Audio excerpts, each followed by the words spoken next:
Hi, me again. What fun we're all having. This is part 4, I think it is, of business activity revision for OCR GCSE, and I'm going to talk today about stakeholders in a business. And stakeholders are anybody, individuals or groups, who are influenced by the business, whether they actually work in it or whether they own it or whether they're just affected by it in some other way.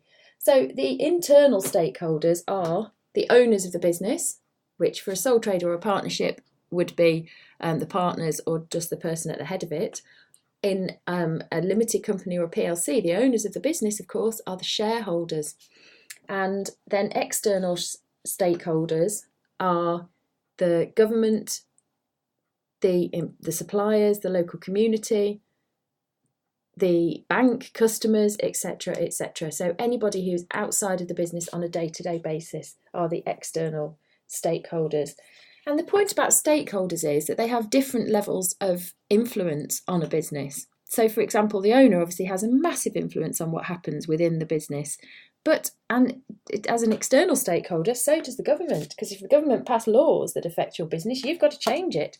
And, for example, if your employees are paid minimum wage and the government changes the law on how much the minimum wage is, it's going to cost you an awful lot more as a business, isn't it, to pay all those employees.